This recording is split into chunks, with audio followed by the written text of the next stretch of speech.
Log recording. It's 3:58 p.m. It's still the 30th of March, 2023. Okay, here comes the regular log report. The other one was a letter addressed to Don, terrorist of Don's family vacations. But the Fisk and to anybody else, I'm going to be sending that video off for people. And this bear will be going over to Don. He's his brother is still over here, and I'm keeping him. But I figured Don needs a hug. I think he needs a hug. Okay, so what's been happening these days? Okay, it's coming up on tax deadline in about a couple of weeks. I decided to try my hand at it. And Lord Almighty, why am I doing this by myself? Because the tax expert who usually does the taxes for us has been dead for about over 10 years so far. And I've got to be dealing with anything and everything right now. You guys have already been watching the news these days, and I haven't been because I've been focusing on the things I had to do for myself, which was to take care of taxes. Filing the sons of bitches. Getting the damn paperwork and getting billed out of my socks. Like I can afford that shit? Oh my God, just to file two? I should have been doing it hard copy with, trying to get stuff printed out and then right there. Oh, I should have been doing this damn crap a long time ago. But right now, as it is, it's crazy. Right now, everybody is having a conniption fit because finally there was a court system that actually nailed his ass in New York. And right now, everybody is talking about this damn shit. Old gas bag number 45 finally got indicted. So now I got to turn on the news and get this shit looked at. So give me a moment. I just wanted to get the news out. I'm not going to give you any more details about this one because everyone else is going to be giving you the details of what the hell's going on with the old number 45 gas bag at this point over here. Likely he'll be arraigned next week. He'll be brought before the judge and arraigned. He'll be released on his own recognizance. But they'll be wanting his ass back, probably. So we'll see what happens next week. Meanwhile, getting back to my own regular life here. Okay. I also had the therapy visit on the phone. Trying to give her a hell of about a bunch of good news, and I also told her about being triggered again. Yeah, I got it through. As soon as I heard about Don Terris, holy shit, I got triggered on this one. And it's still knocking my ass off. I should be ecstatic and elated because of Donald Trump. I should be celebrating like crazy. Instead, I'm crying and bawling my head off for a friend.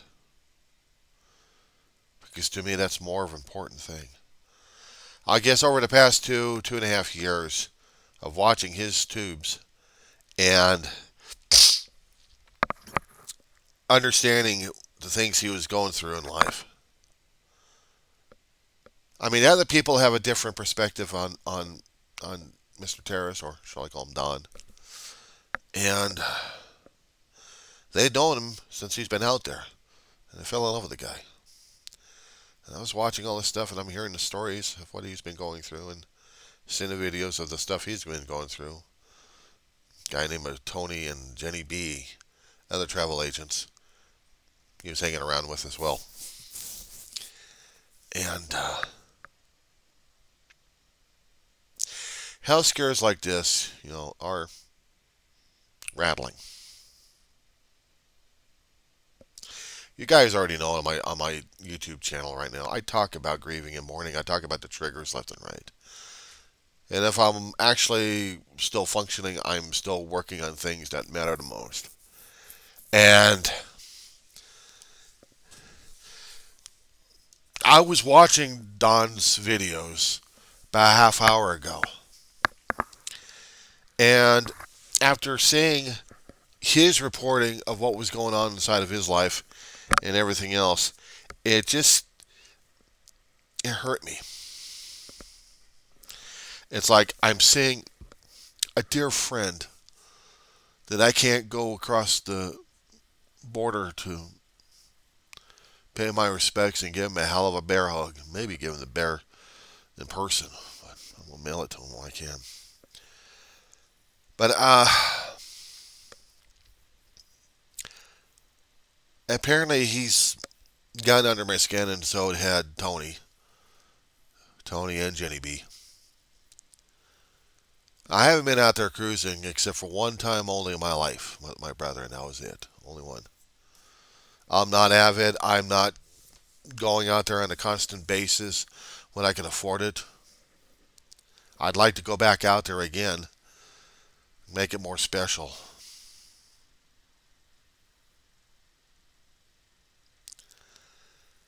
And the thing of it is,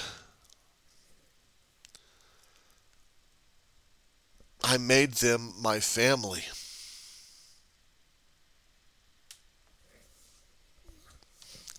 I mentioned the word. I'm already triggered. I've already had a session already. But I made them family. I don't know these guys from anything else but the videos, but it seemed like somehow I got close to these guys. And to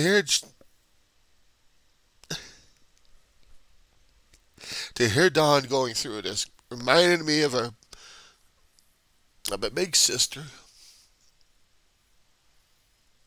Marta. Yeah, big and hard, big woman. And God, she was personality. She was Mrs. Big Personality. My brother and I instantly loved this lady.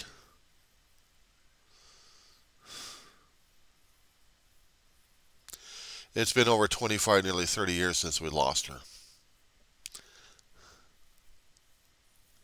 I still have her pictures of my brother, my mother, and I sharing a dance with her over at a New Year's party.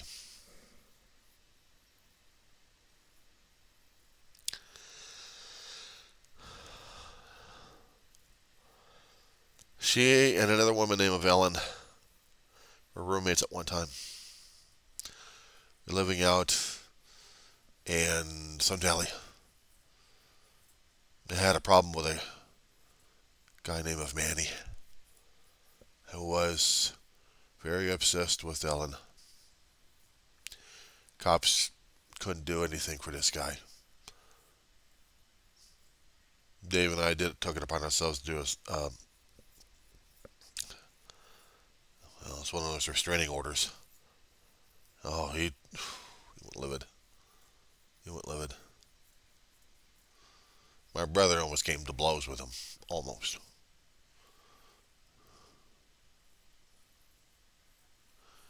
Of course, he went after Ellen. Naturally, I had to get the cops on him. We told him we had a search restraining order, but they didn't do shit. They went after Ma, and they went after Ellen. He had already been there, terrorized Ellen, and left. And Ma and I had already arrived and tried to talk to her and tried to calm her down. And the cops came and harangued them. And Ma went right after the cops. And they weren't about to mess around. They left. The only option for Ellen to do is just to get the hell out of the state of California. And during that time, Marta had been afflicted with cancer as well. I forgot which type. But I remember seeing her at a hospital in Sherman Oaks. And I remember her undergoing radiation therapy.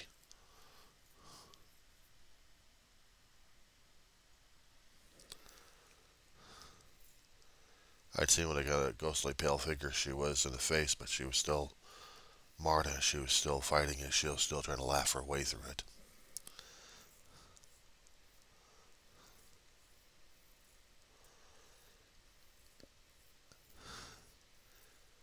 It's only now that the feelings that I held back on this one is really starting to kick my ass on this one because she means a great deal to me. More so. She was a friend, a big sister.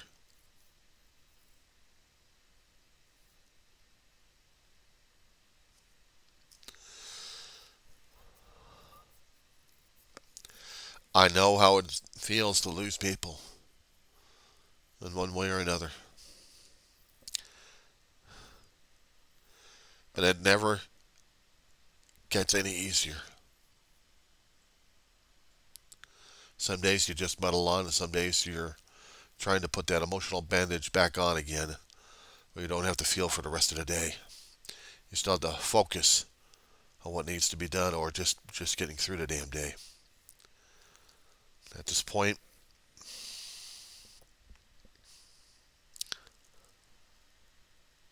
he's not dead yet. He's fighting like crazy.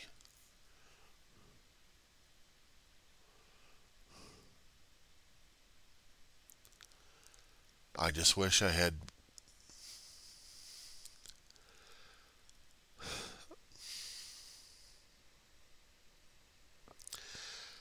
The guy doesn't even know me.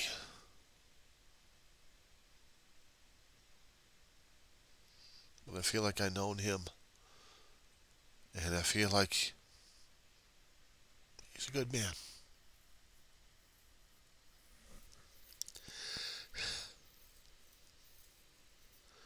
Well, there are rare times I'm actually going to be getting emotional on these videos. But that's what it's all about on my videos. I'm not trying to be happy and update. I'm trying to be realistic as I am right now as it is. I'm trying to be real. It makes people feel down, but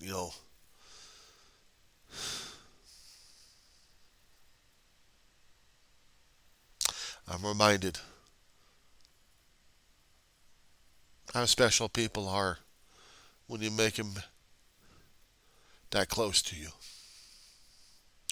Strangers from afar we cry over as well. Celebrities that we've known for all our lives. My brother did that for Michael Jackson when he passed away. And for Princess Diana. Two people I never met in my life.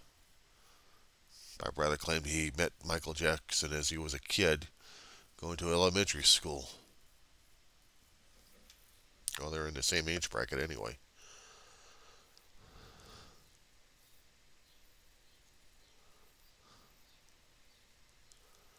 There was a guy named Gene Roddenberry, created Star Trek. It broke my heart because I've seen this guy at conventions but never met him face to face. Wish I had. Met his wife a couple of times. Got an autograph. Sweetest lady. Dandry killed me when I saw she died.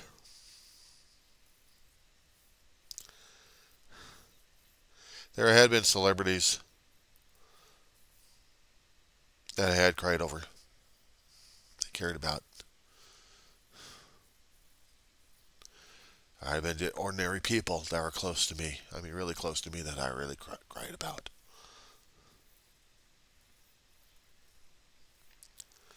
So yeah, I kind of take death a little bit more personal sometimes, especially if I really know them. And also, if I'm going to get moved by some kind of tragedy that happens that should not have happened in the first place.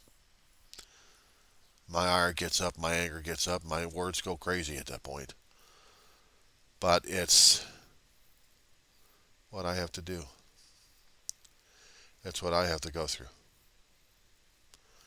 It's what I need to do.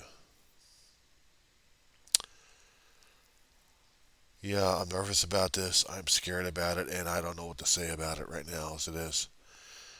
The world's going crazy, and I'm not quite sure what the hell we're going to do. But I'm here. I'm dealing. I'm coping. A word up to my therapist if she's going to be watching this video one of these here millenniums. At this time that this is recording, I talk to you, my dear, concerning about the triggers.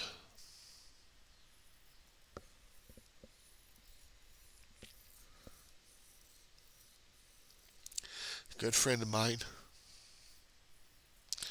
that I only met on YouTube.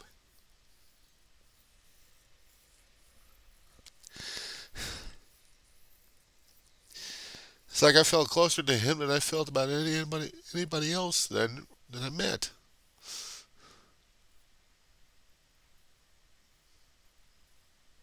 I know he's going to try fighting like crazy,